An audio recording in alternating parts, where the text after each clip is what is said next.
Hey, everyone, and welcome to the Bomb Life podcast. I am Melissa Vogel, your host. Welcome to the show. Today is a good one. It is so good. We are diving into narcissistic abuse, what that looks like, that topic specifically, because we are coming off of the heels of me sharing and my story, and there was a lot of questions about it, and we had our part 3 out, and now we have a guest on, and it's so crazy how the timing worked of all of this. And when Melissa was introduced to us, and she was going to come on the show right after all of this too. So it was crazy because we have gotten a lot of questions, and I am not a narcissistic coach in any way or survival coach in any way. So the timing of this was like really, really great to have her on the show. It's just always interesting to hear and learn about new things that are going to interrupt our life, impact our health and fitness journey. Before Melissa and I hit record, we were talking a lot about my story and just about like health in general. And I was explaining to her, like the podcast and why I podcast on certain things and the topic. And, I was saying how every single aspect of your life impacts your journey, whether you want to agree or not. What we do on the outside is what impacts the inside too. If you want to lose weight, you need to have your relationship in check. If you want to thrive in business and at work, you need to be in the best health of your life, the best shape of your life. And I know that there are a lot of people who are very successful in business and then their health lacks. That's who I work with. That's who I coach. And I know that there's an imbalance, but trust me, it always comes back.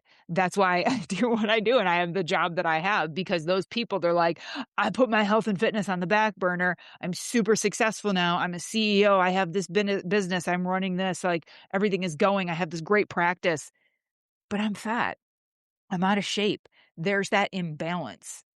And the same thing happens with relationships too. If there is that imbalance, it will come back and bite you in the ass. And that's why we talk about things like narcissists. That's why we share our stories. That's why I cover everything on this episode about the mind, the body, the food, recovery, like everything. We need to find that balance. And if you don't, the struggle will continue on. And for many people, they get stuck and they're like, I don't know why this isn't happening. I don't know why this weight isn't coming off. I don't know why I'm struggling to lose this last 10 pounds. What's going on, And so many times when I take people through coaching, it's like yes, you're showing up at the gym. Yes, you're trying to eat right. But this area of your life, it's just filled with just gunk and shit and things that you need to start moving because it will impact you. If you have cortisol dumping over here continuously, maybe it's just a dump here on the weekend, a dump here because of a fight, a dump here because you're massively stretched, or it's just a drip, drip, drip, drip because it's continuously just eating away at you and your life.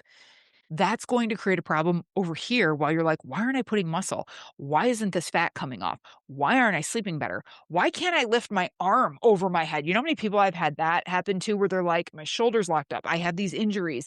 And then when they start working through other areas of their life, they're like, oh my God, I have range of motion in my shoulder back.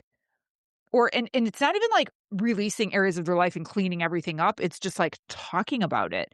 And they're like, oh my God, I said all the things and I'm finally free. Their back pain goes away. I know this sounds all like voodoo and, woo, like Melissa's lost it and stuff, but I'm telling you, all of the areas of your life come together and they impact your health and fitness journey.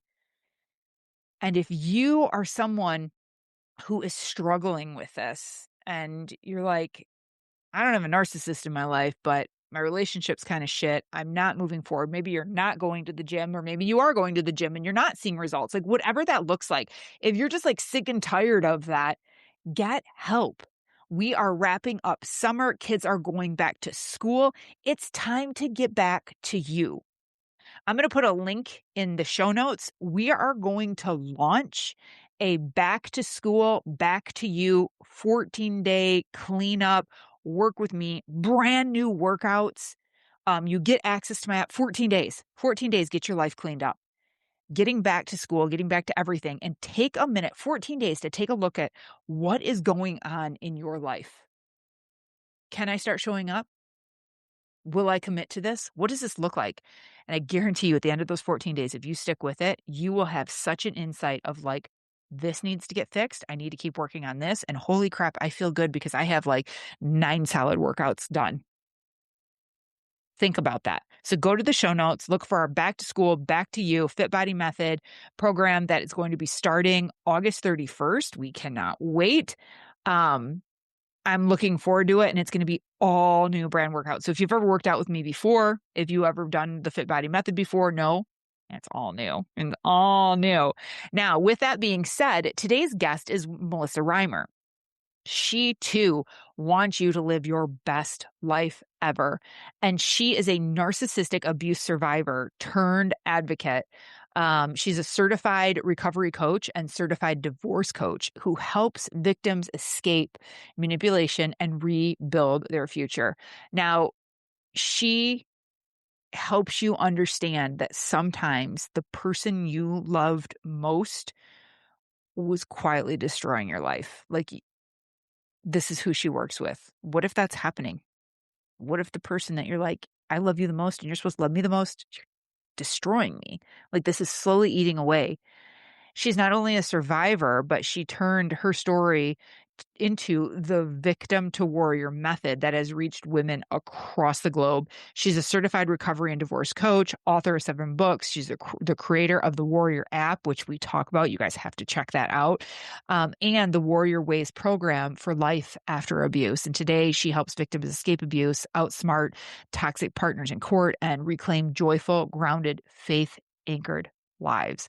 Melissa's incredible. You guys, wait till you hear about this app. She says it's like healing in your pocket. They also have a 7-day free reset. It's like a warrior wellness reset. We're going to put links to that into the show notes. And then also she has a free questionnaire.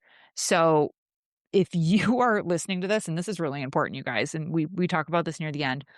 If you are someone who's like, I don't know, I can relate to a lot of what you're saying, but I can't relate to everything that you and Melissa said today.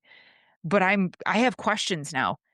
Take this questionnaire and answer it as truthfully as possible, because it's going to take everything. It's going to take all of the information that you give them and being honest about the relationship with the person that you're in. And they're going to give you a score, and it's going to help you see like, and I think she said it's out of like 75. And if that number is higher, that's going to kind of let you know, like, you're dealing with a true narcissist. This isn't just traits that like therapy can fix, but you have to answer honestly. And this is a free resource that we're going to put in the show notes for you guys. So lots of show note stuff. It's going to be filled for help for you. All right, everyone. As always, rate and review this podcast. If you're like, oh my God, I've never hit 5 stars, now is the time, and leave a review, please. It's like leaving us a huge tip in the tip jar on all platforms, Spotify, Amazon, YouTube. Like, we love comments. We love everything. All right, everyone, enjoy the show.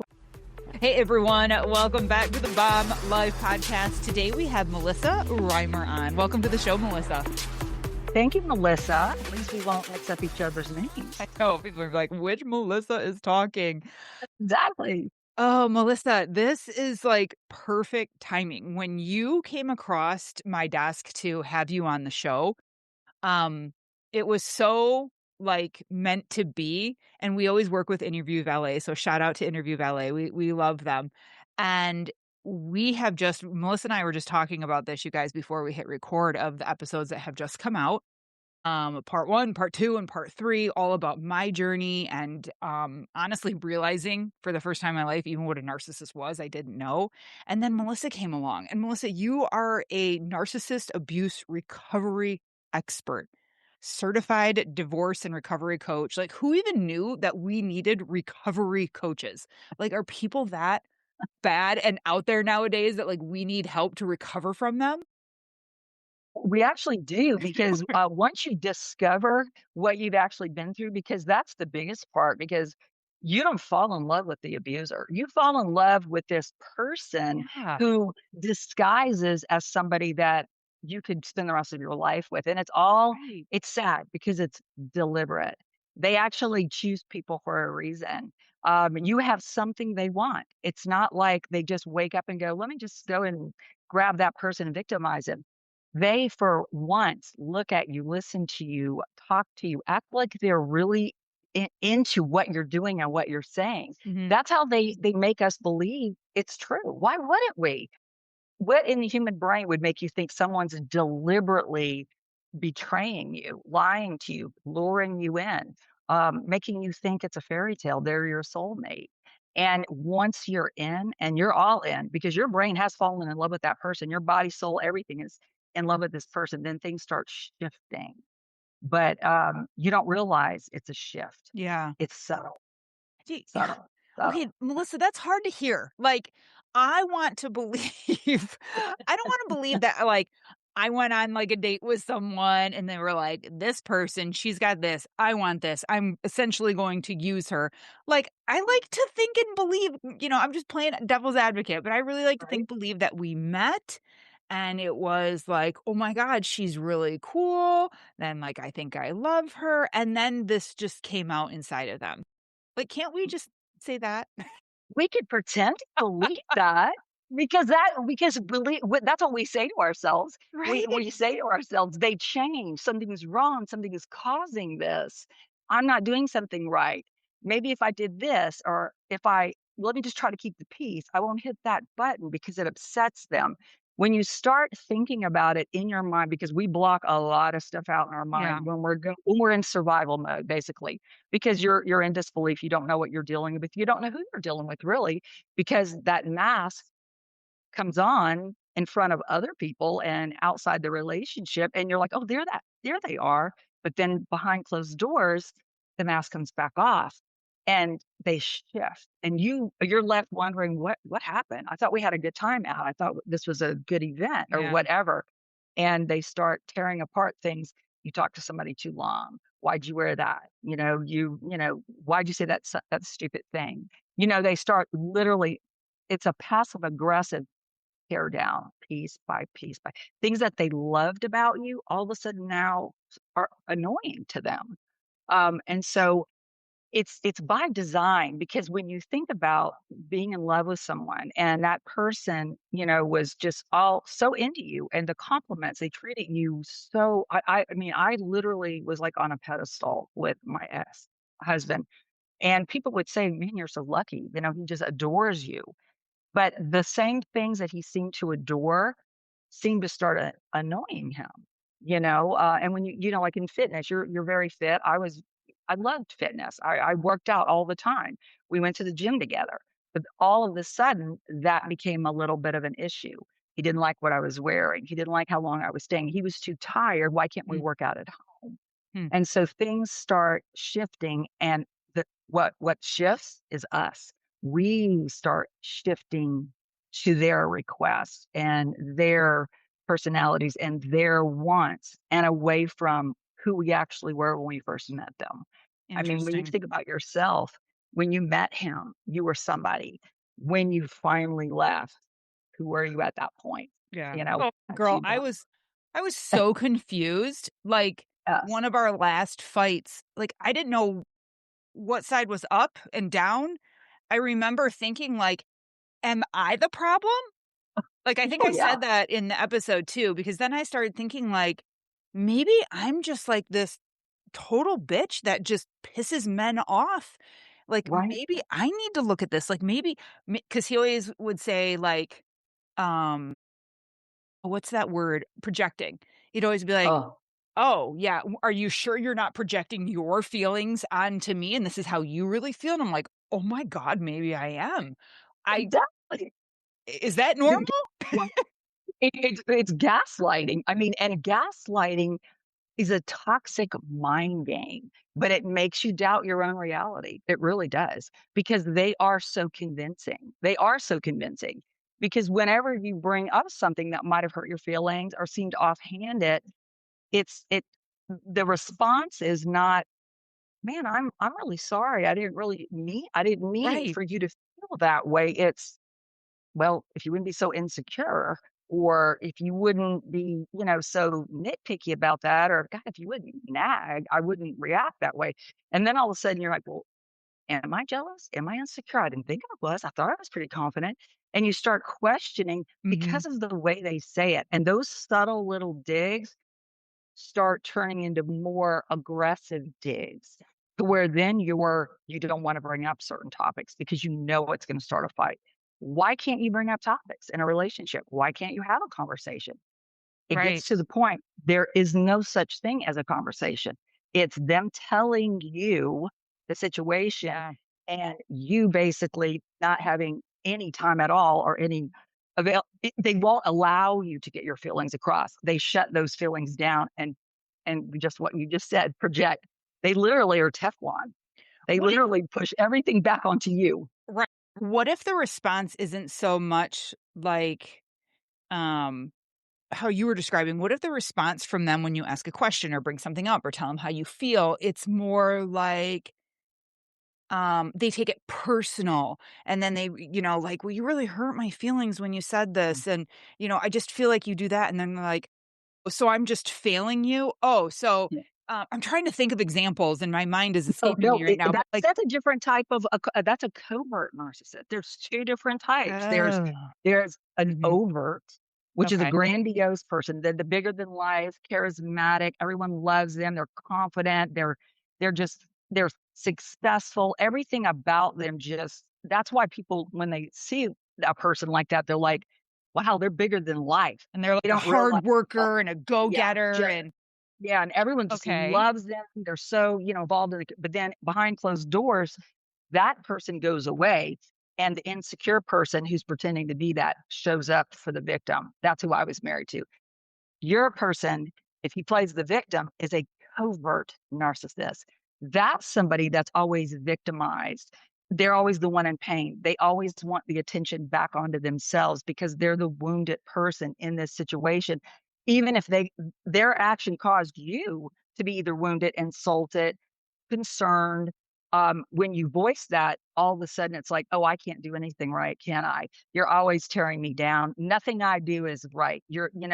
Go fine. You're right. I'm wrong. I'm the bad guy. I'm awful. You're perfect. Mhm. And so then you are feeling bad about, well, maybe, God, they're really insecure. Maybe I need to be more cautious about what I say. Right. It's a different shift. But someone that plays the victim drama, always somehow, no matter what is done, they do not accept responsibility. They lie a lot. Their actions and words never align. But whatever you say to defend your position becomes an attack on them, Yeah, and then regardless of what it is. it always turns into a fight. And so then you become scared to share how you actually feel. Like, you're like, "Oh, man," like, "what they said hurt my feelings," or I disagree with you." Like, it's okay to disagree with things, and you share that, like, "No, I don't agree with the same thing," and it would just become, phew, like, we are butting heads, not, "Okay, well, tell me how you feel," like, "Okay, I Right. wanna hear more. I might not agree with you, but I still care what you say." Like, that was never uh-uh. It was always like, if I shared how I felt, it was going to turn into a battle. Right. When you think about it, it doesn't even matter what you share. It's like Right. their goal is to argue. Their goal is Mm, to somehow argue that the sky is not green today or not blue today, but it's black or it's yellow and it's green. And you're out there with a camera filming it and bringing them back. And then they're, oh, well, you have a filter on your camera. It doesn't matter what you say. It doesn't matter the proof that you have. They are literally in it to be right, even though they know they're not.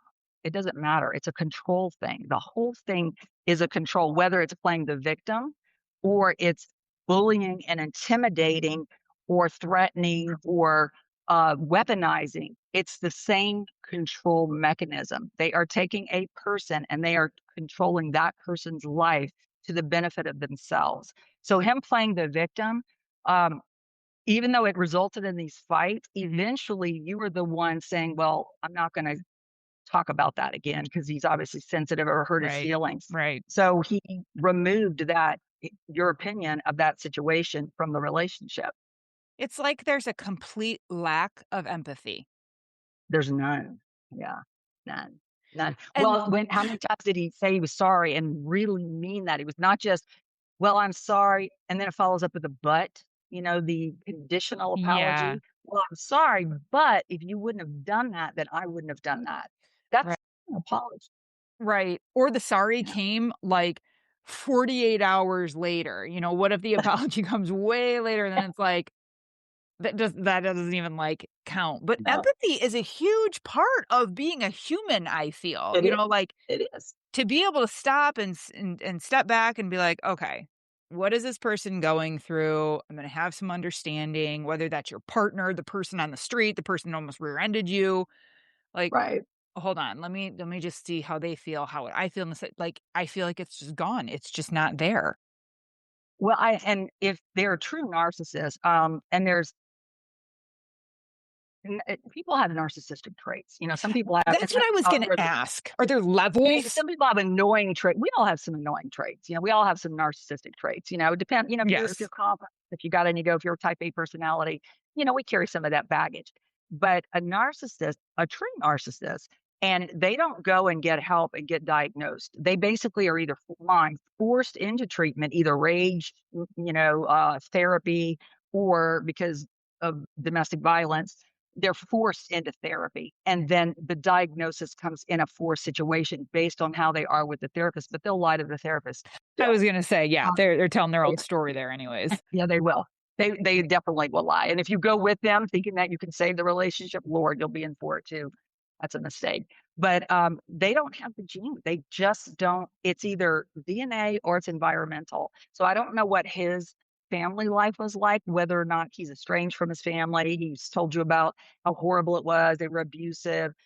And you don't ever know if their story is true or not if they don't have a relationship with their family because you can never determine for yourself, because mine came from he had a great mom, a great dad, a great brother. He was the one that was the problem. And he's a sociopath. I mean, sociopath and narcissist, a very scary person and very charming. I mean, Is I'm surprised not that someone not hasn't killed ev him. not every sociopath, not every narcissist is a sociopath, though. No, no, no. Is And every narcissists, sociopath a narcissist? generally speaking, most sociopaths Mm, and narcissist combination are serial killers. Ted Bundy, they're yes, they want to purposely inflict pain. A narcissist mm, has no. They basically have no feeling. They can watch you burn on fire, and they would look and say, "Man, that looks painful," but they can't feel that. Oh, like we would, or oh man, I mm. really crushed their feelings. I don't want to do that, even though I know I'm right. I just really hurt. They don't. They cannot feel that. A sociopath not only has that, but they like to inflict pain. They get a joy out of inflicting pain, Hmm. purposely hurting, purposely harming, going out of their way to harm you or harm someone. Um, and narcissistic traits, although annoying, it's whether or not you can deal with them. I mean, how annoying are they? How much comes into the relationship where you have to constantly change who you are or what you say. Then it becomes a relationship that's 100% draining. Your tank's empty, their tank's full, you're empty, and that's generally what happens. Can they change? Because I gotta believe that there's going to be women and men listening to this and going, "God, you are describing my husband or my wife or my partner, my boyfriend, girlfriend, and I see these traits. I don't know if they're a full on what you guys are describing, but I see these traits, and yes, it's impacting me. Can they change? Like, what if we get them into some therapy? Like, can they change? Is there hope, or is this just who they are, and I have to decide if I'm just okay with this?" Right. Well, I have many, many clients that are in all different phases of that. Mhm. If they are a true narcissist, they will not change. They will become a chameleon for whatever the situation calls for to get whatever they want. Ew. They eventually can. It's almost like an actor. They're on set. They're this character, and they're that character the whole time they're on the movie set. But they can't be that character all the time because it's not who they are. So when they're in their own homes or whatever, they can take that character off and be who they are. That is a narcissist, a true DNA, a narcissist. They are this character, depending on where they are in their life, who they're with, who they're in front of, when they go home, and which is why the victim gets the brunt of this. They have to take that that mask off, and they have to become who they really are, which then it can involve resentment, it can anger, drinking, addiction, all kinds of things to mask this effort it took to be this other person, to be liked, to have this great job, to You're saying the narcissist comes home and drinks, gets high. and takes the mask off and becomes who they really are. And that's why the person with them sees such the ugly side. We're the ones that because you can't be that actor all the time. There has to be a time where you go Right. and you come home and you take off your acting clothes and your character and you become who you really are. And that's when we start seeing the mask start coming off. And what I call it's the monster beneath the mask, because it's shocking to the victim who has fallen in love with that person on the outside. Now they're with that person in marriage, children, home life, and they see this ugly side of this person that no one else sees really. I mean, because they're very good at masking it because they want to be liked, they want to be cherished, or they want to be victimized, they want to have attention, all of those things, because they can't produce any of those emotions themselves. So they're getting their hit of heroin from a human, from the other people around them. Hmm. If someone is a true narcissist, they cannot change. They can't physically change who they are. They can try, they can go to therapy, they can get on Xanax or whatever. But the minute they get um, tired of faking not being who they really are, that's going to come off. They cannot sustain it. Now, someone with traits, somebody with narcissistic traits who actually feels empathy, they might be, a dick or what, pardon me, they just may be, that type of person, but they actually, when they see their grandkids cry or their dog gets hurt, they actually demonstrate true feelings. They feel bad. Those people actually have hope if they want to change. I have clients that my coaching is teaching them how to cope with that person's behavior because they don't want to get a divorce. They can't get a divorce. And this Right. person is just it's negatively affected their life for years. So it's boundary setting. It's gray rocking. It's basically not engaging when this person wants you to engage and tear you down and rip you apart and leave you in a puddle. Does And the then walk away partner with a know? mark on their face. Do they know you're working with their partner to be able to cope to live with them? No, most of the time they don't know. No. Most of the time they don't. That'd be Most of the time, terrible. notice it's horrible. It is horrible because you're never going to fully escape the pain that you're going through with that person unless you leave them. But sometimes it's just not an option. I Sometimes you know. have kids, sometimes they control the finances. Most of the I time know. they do. And so keeping your sanity is the only way to cope with it. So yes, it takes a lot of strength, a lot of boundaries, a lot of deactivation, non-engagement, which does tick the narcissist off. But it's very difficult to argue with someone who's not going to argue back or Right. who's not going to give them that emotional rush that they're seeking.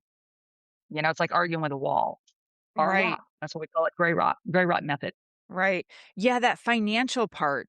Does that just that's like a planned kind of I don't know, not a planned thing. I just growing up, I remember that because I have shocker. Yeah, What I experienced in childhood followed me along into adulthood. I just remember, there was no out because there was no money. right. It wasn't an option. There was no way to do that, and that's pretty normal, huh? Pretty common to Yeah. Well, most abuse involves financial abuse. Even in my situation, because I was in the finance industry before I retired, like 40 years. And so I did very well. I was an executive. I had my own house, car, money, pinch, all of it. I mean, I did really well. They were very good to me. So I was very independent financially. Um, he appeared to be very independent financially as well. Mhm. Business owner, entrepreneur, all of it was lies. When I man, I mean, big lake house, was in foreclosure. He had a squatter living there. He said it was it just the stories, the yacht he stole from a neighbor who died. I mean, it was just it was these lifetime movie situations. So what you would see would be something that who could possibly think someone would be faking all of that? Mhm. But they are until the next situation comes Hmm. around, victim or whatever, where and that's why I say they do choose wisely.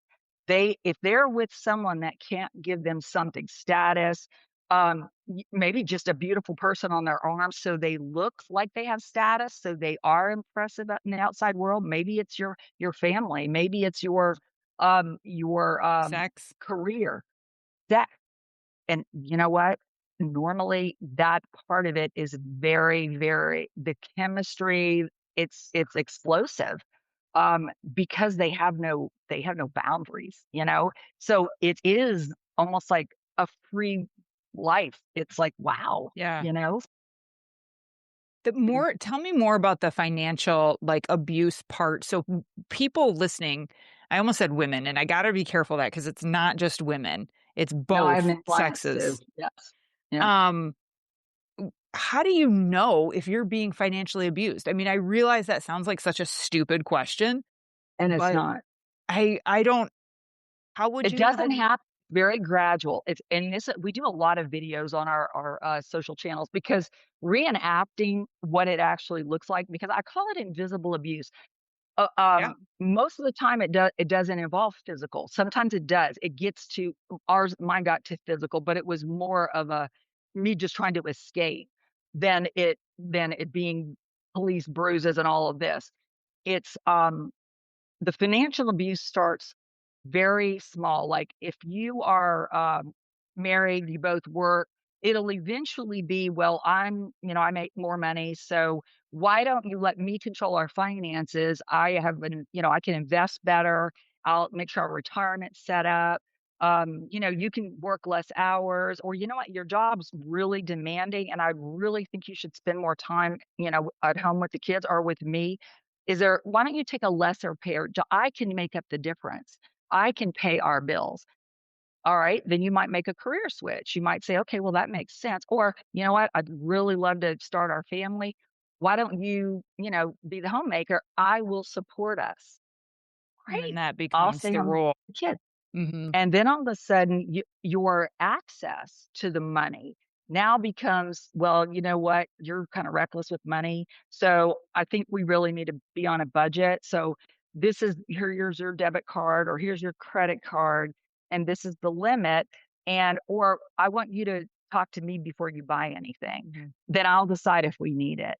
Or you go and fill up your tank with gas and your credit card's denied. You call them and it's like, well, I'm the one that pays the bills. Maybe you shouldn't have said that yesterday and I wouldn't have taken your access away. You're stuck at the gas station. These are real stories I'm telling you with my clients. Yeah, and I know And they seem to like, our yeah, listeners, they seem so far off, like, I'm sure people are listening going like, "Oh my god, I would never let that happen. I'd tell yeah. him just go fuck off," or, like, if he did that to me, but And you say that, sure. And then all of a sudden it's like a fight. It's they can outlast you with a fight. yeah. With mine, I mean, he wanted to control my investment account. He wanted to be a day trader. And the red flag we were already Jeez. married. Yes, we were already married, I didn't know about the lake house foreclosure. I thought he sold the property. I mean, there's all these things that happened that I learned out later, which is now, hindsight, is always, like we say, 2020. But the them taking away the access, um, unless it's your money, and even if it's your money, I have clients who it's all their money, but it's the little things. I really want to invest in this business. It'll be for our future. If you lend me, and I did this. If you lend me $100,000, I'm going to start this franchise. I've already got these doctors who want to buy it. We'll be 50-50 partners. I'm like, well, I've got a big corporate job. I'll invest, but I don't want to. Thank God I said that. Thank God I didn't sign any, like partnership documents because it was a big fraud scheme. But I lent him $100,000. That's gone, went, bye, because it was a fraudulent business. I never in a million years. How could your mind think that? You can't, you're not, You don't have the No. crystal ball. So you're like, that sounds like a great opportunity. That would be great for our future. So even if you're the one with the money, you can still end up in that Mhm. situation because you're believing the person you're in love with or that you're Yes. married. You love them. They're not gonna hurt you. Yeah. They're not gonna take Mm-mm. advantage of you No, they would never do that on purpose. They would because never have a deliberate plan. yeah, No. I have them, and I hold them, like, on a pedestal, so they must be holding me on a pedestal, and I have their best interest at heart, so they must have my best, and that is so not true, and if Mm. you piss them off, that flip switches, and you're done. You're done, Yes, like and it's the sad part is when like I said, when the loss of control starts happening, it's very gradual, and there might be a fight. Like, you might see a bank statement and you're like, "Well, I didn't know we banked at, Wells Fargo. I right, thought we only banked at Chase." And then the narcissist is like, "Well, I thought we needed to diversify. What, you don't trust me? This is for our future. What, we should have all the money in one location? I mean, you're on the signature card, and you're like, I don't remember signing that." I mean, it's little things like that. And then all of a sudden, years down, you're like, okay, all the money we had is no longer in Chase. It's now in a Wells Fargo in somebody else's name. And then we're into forensic accounting, trying to track the money down. right, It doesn't happen in a blink. It happens gradually. But what I would caution your audience, when things that they're wanting to do, if it's financial or whatever, that sit uncomfortably with you. It's uncomfortable, you're not really comfortable about it. You want to talk more about it. You'd like to, maybe at least have the online access or see the statements. If that becomes an argument or a pushback or, well, you don't trust me, or, you're really not that great with, you need to write these things down because your brain will forget them. mm, Your brain will, you'll be like, it's not worth it. I got to pick the kids up, or, okay, yeah, fine, want to get in that argument. When you start writing these things down, that's when the red flags start accumulating and you're not going, because the abuse and the survival mode kicks in. You don't remember things until a long way into the future, then you're right, like, "Oh my god, I totally forgot that." right. So, I'm okay. I'm really curious as to what your response is going to be on this. Where does how do you see faith playing a role in this and religion? Because I grew up very Catholic, and when I was getting divorced and when I was leaving the marriage, uh everyone came back at me and was like, "You're breaking your vows and you are to stay there no matter what." And I just always remember thinking, like, you have no idea what I'm going through and what I'm living with. And I can see and know that this will never change. He can improve no. in all other areas and over here or whatever, but like this right here, this isn't going to change. And I was like, "But you took vows," and I just saw how, like, I was to honor my husband and, like, R be there and be the obedient wife, Yeah, and, like, subservient. I just Yeah, it makes me think of, like, religion and how it's yeah, and no offense to religion, and if you're right. super religious and listening to this, whatever, but, I just see how much it's still, like, you get married, he is the breadwinner, you listen, you don't question, you follow, your job is in the home, like, do you see this playing a role still? Like, I don't know. Yes. Yeah? Especially I do, religion is weaponized, and I hate to say that, because I'm a Christian and, but he weaponized my religion because I met him in church, you know? Mhm. Yes, if you can believe that, in a small group. But he used that religion against me because when I wanted a divorce, he said, "Well, that's against our vows." So you're telling God that it meant nothing, standing before God, taking our vows. You can't stick it out through the hard times. And it's like, when you think about, no, I'm not talking about hard times. I'm talking about impossible times, that this is like life threatening times. No, I can't be through Mm. that. Mhm. God said to honor your wife, not abuse your wife, not torment your wife, not treat your wife like a slave and abuse her or abuse him. Honor, honor your partner. So when I have people that are, and it's and I hate to say this because I grew up Roman Catholic as well. That religion is very, very, very strict with marriage, marital vows. But what I've talked to two clients, I basically said, you know what? If you do not want to get a divorce because of your religion, you do not have to stay in that. You could get separated and live separately. You'll just be married forever. If that's in your head, at Mhm. least you're not going to be putting up with the abuse and you're not divorced. You'll never be able to get married again, unless you want to break some other laws. But I have two clients that they live separately from their spouse because they absolutely cannot. They think Yeah. it's a mortal sin, even though they were abused horribly. And I've given them all the passages of, why don't you take this back and show, your man should honor his wife, not abuse her. So, but it not often, but I do have a couple that they just would not do the divorce, but they did separate. They live their own life now, free of abuse, Mhm. but they're still married to that person, but they're older, older. Yeah. So, Yeah. Your job must be just wild. Like what you see, because you're a recovery coach. So you see the people that are trying to recover like completely. They've gotten away. Now they're like, oh my God, like what happened to my life because I was in a yes. relationship with this person, and you help them recover. And then like we're finding out now too that you help people that are like, we're just finding a way to like live and get through this. But your stories must be wild in what you see. Like, how do you even stay calm? You must be like woosah, like all the time of like just breathe because you can relate so much Yeah, to it what they're triggered going me. through.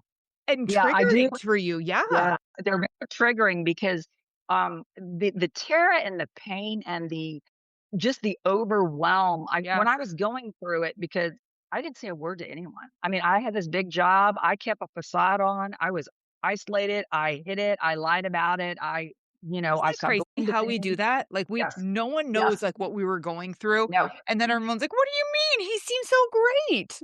Exactly, exactly, and then when you finally unload on them, they're like, "Well, I can't believe you stayed that long," and it's like, please don't say that to anyone Right. because they don't know what you're going through. They don't know that the first year or the second year were really great. You're like, "This is aw" I mean, there were things that, Yeah, there were things. were Yeah. yeah, things, but not enough to make or break a relationship, Mhm. but those things start piling on top and piling on top and piling on top. Then it becomes more than just, "Oh, I'm just gonna leave." When I told him I finally wanted to leave, I was not prepared for that war because I just said, I'm done. I can't. I'm divorcing you." And we were in my house. I owned it. I bought it, and we were sitting in my foyer. And he started laughing because he was crying about how I had hurt his feelings on something, and I was just like, I can't live through this anymore. I want a divorce. I want a divorce. I want out. And he stopped crying, fake crying, and he started laughing, Oh, like shit. demonically laughing. And I'm like, and I'm a screeching mess. And he said, "All right." He goes, "Well, pack your bags and get the F out." I I'm went, "Pack sweating. my bags. Pack my bags and get the F out. This is my house." He went, "Well, I'm not the one that wants the divorce. You do. When you're married, you can't just kick the other person out unless there's violence and the police are called." I know. That and so I'm like, "Wait, what?" I'm like, "Wait, what kind of game is this?" I had no idea. And that lack of empathy, boy, they can turn that off, just dial it right off. You're a mess. You're like just, emotion a wreck for days. Not them. He literally turned that off. And I So went, I'm in trouble here. I'm what in ha big trouble here. what happened next? Well, the sad part about it is, it did turn violent. It turned violent. That day? I Not that day because I just slammed the door and locked myself in my room because I thought I didn't expect that. So this is Right. not tomorrow we'll have a conversation because this is we're miserable and he was a recovering alcoholic and he's drinking again and so I'm like I am we'll just deal with this tomorrow when he's sober. No, it just became worse. It became worse. I mean, the things that he did after that, I did not see coming. I did not see coming, and Well, he knew it he it was wasn't. losing you, right? Yes, So just his comfy life. Oh, all of it. Yes, yes, yes, yes. And it did end up in violence. I mean, he actually tried to throw me from my own car out while it was moving. I was driving. Can you imagine throwing the driver My from the God. car? Talk about not think it. They have no fear. That's the problem. Is they have no fear. You're terrified. They're getting off on it because they don't. They have that. They don't have the ability to have that fear. So, yeah, I eventually. It took me 3 years to get a divorce, and I have a lifetime restraining order against him. But even a restraining order didn't keep him out. He broke into my house. He stole my dog. I mean, it was horrible. Yeah, no one would help me. Oh my I had God. to literally risk my life to get the dog back. So yeah, I it was not good. You're like triggering memories for me right now. I just remembered something and I didn't share this, the laughing. I forgot about the laughing when Yes. when things were starting to de-escalate only because he was like gassed out and when he was like everything was happening. I was crying on the floor and he was taking the door and slamming it on me. Got my way in between the door and he was slamming it on me and someone had stopped it so he couldn't. And I remember thinking, or maybe I said it like, "You're gonna go to jail," or like, "What are you doing?" Or "You're gonna pay for," I don't know, whatever was coming out of my babbling, crying mouth at the Right. time. And he started laughing. I totally Yeah. forgot about this, Melissa. He started laughing and was like, "I can't go to jail. That's not gonna happen." And just the laughing. And I just remember thinking, like, what the fuck just happened? And you're laughing? Like, And who is this? Who is this demonic person? That's what you yes, because it's like you are a hysterical mess, and they're no laughing. remorse, Mm-mm. black. Just Yeah. black. And it's Yeah. scary It's because really scary. Yeah. yeah, and I know women listening to this and men, they're probably like, I mean, I get this, I see this, but like that would never happen. Like my partner, my wife, my husband, like, yeah, they're a dick, but like that would never happen. And I'm sure you want to urge people too that like never say never. No, because when you find like when you come to the realization that this is not what you signed up for, you're not happy, you're miserable, you're giving up all your friends, you're This is being getting worse. every event is being ruined by this person. You're isolating yourself. So you've completely changed who you are. I wasn't going to the gym. I mean, he would unplug my Kindle, the battery be dead because he didn't want me reading at night because it interfered with him trying to tell me about his day. I was like, and I had this big corporate job. I'm like, I would sit in my car on the highway and I'd be like, please have a wreck. Please let them close the highway down so I don't have to go home. Oh, Sad. I didn't want to go home to my own home. It's so sad. It's so chaotic. But when you get to the point where you're like, I am not going to live this way. I'm too young. I'm not going to live this way. I am not going to give up 100% of who I am for this other person who is now showing me just morsels and crumbs of affection, and I'm settling for it. When you decide that you want to leave, that's when it becomes the most dangerous. It does because God, that's that is when so true. Oh, it is, and that's when they are desperate, and that's when your threats and well, I'm going to leave and we need to do this. And if you don't do that, we threaten because we're trying to fix. We're hoping and praying that this person that we fell in love comes back and that whatever's wrong with them can be fixed and they can see and I don't want to lose you. I don't want to lose this. So I'll do anything. No, that doesn't happen. And then finally we're like, well, okay, I've tried everything. It's not going to work. I have to remove myself from this situation.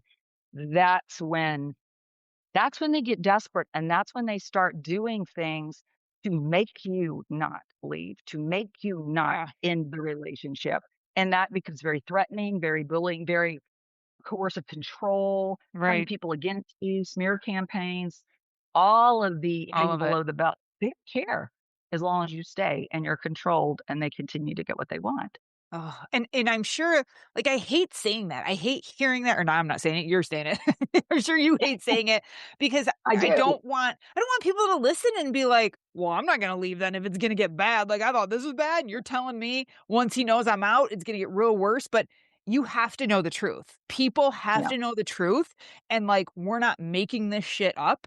Like, No. we can see this happens to not just us, it's happened to many people. Like this is what you Millions see. of people. Millions. Millions. And if you know Global. this, then there's a way, like, bring the police with you, have someone to Yep. keep the peace, like, have other people around, Yes. like, just if this is information that you need to know, as much as it sucks, at least now knowing this, you can do and Well, make your and next some move smarter. people well, and some people, are most narcissists are not violent, okay? A sociopath with, a narcissist with sociopath traits, they fall into that physical harming. I mean, mine wasn't I mean, he didn't, like, a punch, but he restrained me, he would sit on me, he would block me in places. Ugh, All of that is domestic violence. oh, yes. Uh, but most narcissists, what they'll start doing is just they'll turn people like they want their story Mm, to the false lie. So they'll start spreading these little rumors about you to other people because you're not happy. You want out. If I really want a divorce. I don't think I can handle this anymore. Then they'll start telling people in your outside group things about you. And if you start noticing people pulling away from you or saying, offhanded things to you that seem weird, maybe you're not invited to places anymore, or maybe they're, I saw so and so, he seemed really sad, he was at our barbecue, and you're like, what barbecue? yeah, Things that don't make sense to you, and all of a sudden you're hearing something from someone on the outside that just is a little don't block that out as meaning nothing, because what they're doing is they're setting up their story because they're not sure if you are gonna go through it or not, but they're gonna make sure everybody is on their side and everybody believes their lies. And then this is why it's hard to leave. This is why it's hard to leave. But that is the environment you're in. Is that what you want the rest of your life? There's steps. That's why, this 7-day free trial, Warrior Wellness Reset is that we're offering is basically to give people just a little action step every day just to start thinking with clarity again. Because when you're in this situation, your brain's fogged out, your nervous system's out of whack, mhm, you can't sleep, your cortisol's running, rampant. And so you're in, how do I keep the peace mode? How do I keep the peace mode? How do I settle things down? How do I figure this out? You're never giving yourself a chance to just breathe and be calm and right. think things through, So, with okay, so is this clarity. something that they sign up for, and are they getting an email, a text? Like, what does this 7-day thing look like?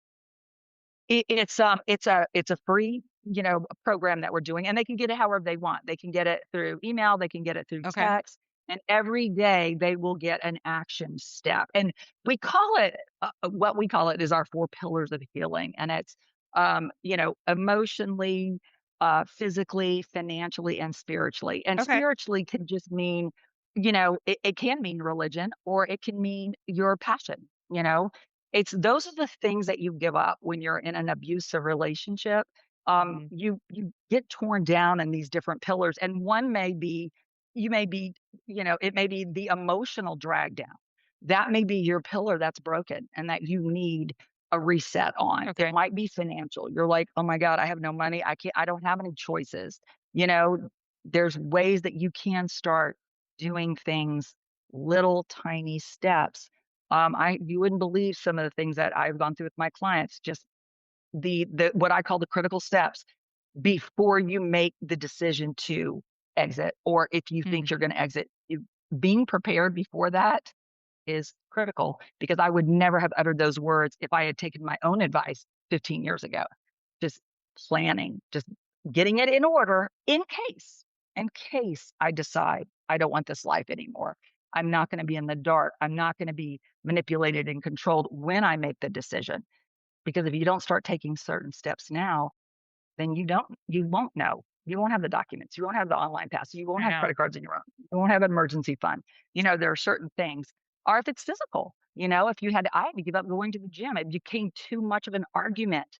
And so I'm like, I'm going back. I'm going back to the gym. I love to paint. I had to quit painting. I'm like, I'm painting again. So there's certain things that taking back your old self starts rebuilding that person back, and so you do become strong enough to actually make a decision, whether it's to stay and cope or to plan and leave. You have a Right. choice, Right. A but you decision gotta start thinking that way. Yeah, a Yeah, decision has to be made because what you're doing, and if you're just here and it's just right. constant, that's not a choice, like, No, because it's going 'cause to kill that you. that will get bad. That will get worse. That status quo Exactly. maintain it'll just take more and more energy for Yeah. you to maintain that. Yep. Just And gonna the get energy worse. comes from you, not the other person. So you're the one that's, losing it out of your tank. So you're right. Yeah. Not making a decision is not really a decision that you can actually Yeah. afford to make when you're with somebody like this, Well, I sadly. say, like, all the time in, like, fitness, like, deciding to not decide is still deciding. Like, if you're Yeah. deciding to not decide whether or not you start a program or you start going to the gym, you've decided Right. you're not doing it. Like, Right. Exactly. deciding to not Yeah. decide is deciding, you're just not talking about it. But Right. I just have to say this, like, to anyone listening, and I'm sure you see this too with your clients and stuff, the fact that you're even listening to this and considering if there's similarities, and you're wondering if you need a plan, and you're wondering, would it get worse if I left? And you're just like taking this in and you can relate to some of it, maybe not all of it. Maybe, Right. maybe you didn't experience the Maybe you're smear just campaign, questioning. and you're just like, Yeah. huh, I think that alone is telling you something that you need to wake up to. Yeah. And you know what? We'll also give your listeners our free "Are They a Narcissist?" questionnaire. And that's just a Oh, 15-question great quiz. idea. It is very specific. The questions relate to you and that person, not anybody else, how the interaction is between you and that person. And I tell people, this is private. No one's going to get a copy of it except for you. Be honest, because we lie about things in the relationship. Like we say, well, it's not that bad. Not that bad. Sometimes Yep. they do that, but not when I say for your own good, answer each question as honestly and openly as possible, Okay. as if you were in a closed in vault and no one was going to see, hear, or ever know you did it. Be honest, because the result, the grading as to the level, maybe they just have annoying traits. Uh, Maybe you need to start making a plan, that because makes this sense. person, if all these questions and it's 0 to 75 points. Mine rated a 72, and you've heard some of the stories I've said just right now. He rated a 72. There are people that go all the way to 75. But then there's some people that rate about a 20 or a 25. You know what? That's an annoying trait, narcissist person. You could probably cope with that if you still love them and your home Right. life's not horrific. It's just not happy and loving. There are ways to cope with that. So I encourage them to actually, and we'll send you the link for that, Okay. but it's free. Yes. Take it and see what the scores are. Oh my god, that is so helpful, Yeah. Melissa, and so perfect. Yeah, we will put that in the show notes, you guys, so check that Okay, out. good. You guys are also launching a mobile app. Yeah, And what did yeah, you we call it? launched Like, it. healing in your pocket? Yes, it's the Warrior Healing Essentials, and we just launched the mobile app in June, and we launched it one for privacy because people sometimes can't just get on a Zoom call or join a Facebook group. It's hard to heal in social media because you don't know who's reading the comments. So you might need help. You might need to reach out, but you're like, oh my God, well, who's following me? Who's following you? How do they know? I mean, he might, so people get worried about actually engaging in social media, even if it's on an abuse channel or whatever, because you don't know who's watching that channel. So this is a way, yeah, we called it, recovery in your pocket, because it has all of our healing resources, videos. It's got a private community. And it's a way for you to know that what you're posting in this app is just for the members inside the app, and they're Right. vetted. Um, and it's a way for you to have healing resources so you can figure this out. And if you're in it, how to leave. If you're out of it, how to recover from it so you don't go back. I went back 3 times to that abuser of Yeah. mine. Three Isn't times. it statistically like 7 or 9 women will go back and Yeah. It's something like actually, that? 62% of women will go back, and generally it's financial. It's Yeah. the financial abuse. Um, and so that forces you back. Many times it's the love bombing, and you fall for it because your brain remembered how good it was in the beginning, and they become that person again. You're like, finally, they realize I had to go to this extreme to leave them, and now they realize it. Oh god, it's so Tell much me. worse. Yes, Bad. explain Worse. what love bombing in because that I remember and I didn't know. I was just like, "Oh, see, I'm such a bitch. He's so Yeah. nice and like Oh, yeah. he did this for me and look at everything he brought over for me." And like, oh, I am so ungrateful. You know how many times I Yeah. called myself ungrateful, Melissa? Oh, yeah. Oh, yeah, I know. I mean, and it's the things it's so oh, it's sad because the things that they remember the only time they really listen to us is in the beginning because they're gathering their information. It's like, I hate to say that, but it's true. If they're a true narcissist, they're gathering information about you. So they seem interested. And it's so funny because I tell people if their words and actions don't align, that is the biggest red flag you can have that because that's basically lying. That equals lying. So if you're new to a relationship and they're all of a sudden loving everything you love, why don't you check out their social media? Do they like to go to the beach? I mean, mine told me he was a beach lover. I went to his, I didn't know. I went years later when I was gathering information. We're going to a trial. He never went to the beach. He was a snow skier. It's like, why would you tell me that? I didn't know. But it's like they will mirror. It's like looking at yourself. This Yeah, person talking back to you is like, oh my God, there's so much like me. chameleon. This is so awesome. Yes. And so it's just gathering that information up front because they'll use it when they're, especially when you're in a fight or you leave. Then all of a sudden they remember your favorite food. They remember your favorite rose. They remember your birthday. They remember when that happened to you. I felt so bad. I never said it, but I really felt bad about it. And you're like, oh my God, my heartstrings. I mean, mine left my favorite tea and a ball cap. I love pink in my mailbox. I had a restraining order against him, restraining order. And he left that with a little note with a dragonfly, because I'm a dragonfly person, in my mailbox. Guess what? I mean, he didn't give a crap about dragonflies, but everybody in my life knows I love them. Now there's a little dragonfly in there with a little note, my favorite little can of How sweetened sweet. tea, and a little ball cap. And I was like, and I'm thinking to myself, those floodings of feelings of he's feeling remorse. No, Mhm. no, that's not what that means. That's what that means. Interesting. Okay, Yeah. back to the app. Sorry, I Yeah. totally, Yeah. like, Okay. sidetracked you, but the app Yeah. sounds Yeah. incredible, and I loved how you said, like, people can get into that. It's private, and Yeah. it's this community, and they can talk through, like, "Is this Yeah. traits? Is this full-blown narcissism? Should I leave? Is this abuse? Is this Yeah. not?" Because like you see and when you're in it, you don't know. You don't No, know you don't. freaking And clue it's what got a narcissist was. no, Oh, absolutely not. And it's got it's like your accountability partner. It's got a Monday, Wednesday, Friday reset. So Monday you'll get something saying, "Hey, it's Monday nice. morning. This is what I want you to do today." Then on Wednesday, "Hey, did you do that?" It's a reset. Let's talk about this today. And then a Friday is, you know what? Let's celebrate some wins because, like you said, making a decision not to make a decision when you're in this situation is a win. You've decided I'm not going to do that. You didn't just sit there paralyzed. So Friday we celebrate wins, but it is a very it's action driven.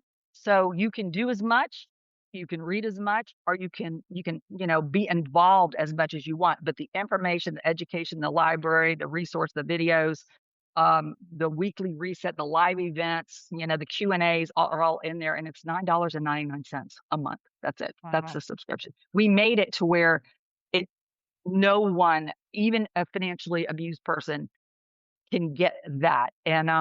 And we take, like you could get a Visa gift card, and if you pay for the year, it's only $105. So you could actually take a Visa gift card and and then it doesn't Yeah, show the up whole on your thing. statement. Yeah. Yeah.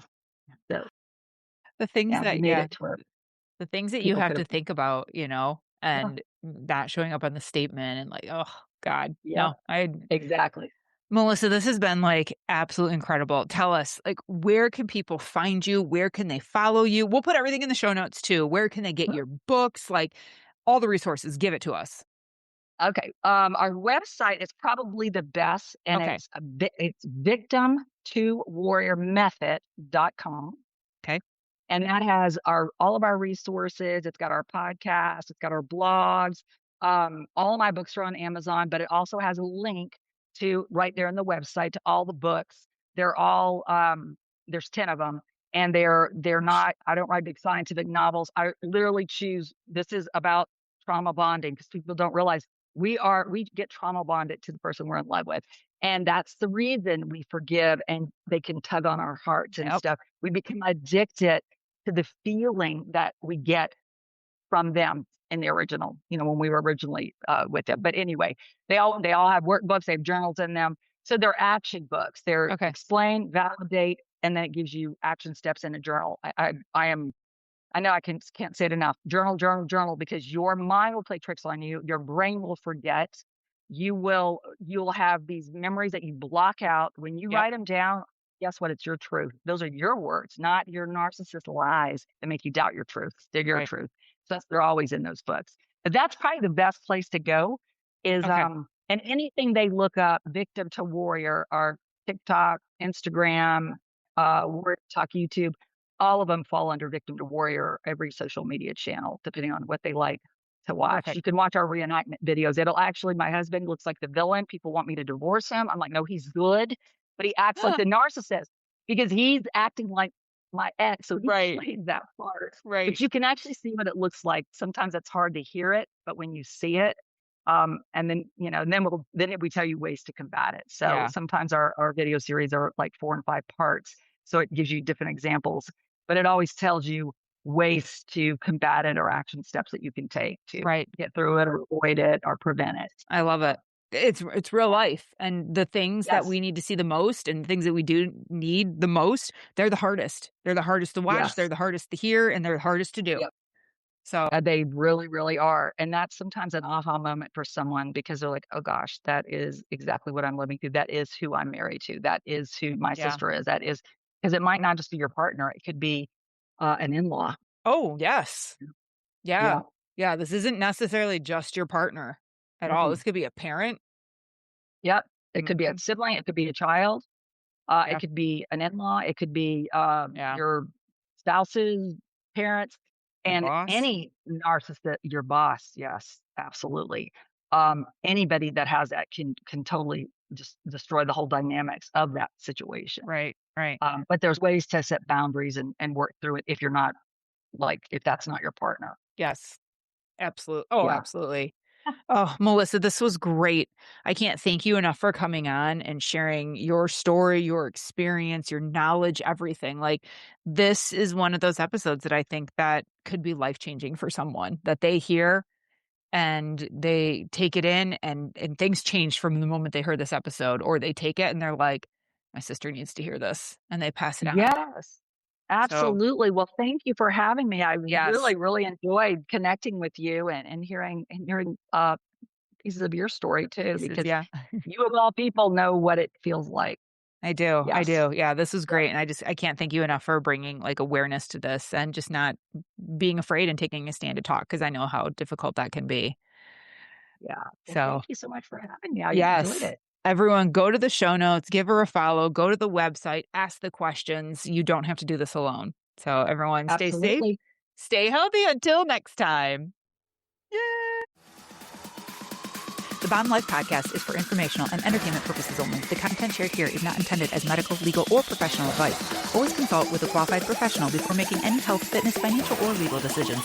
The opinions shared on this podcast are personal experiences and insight.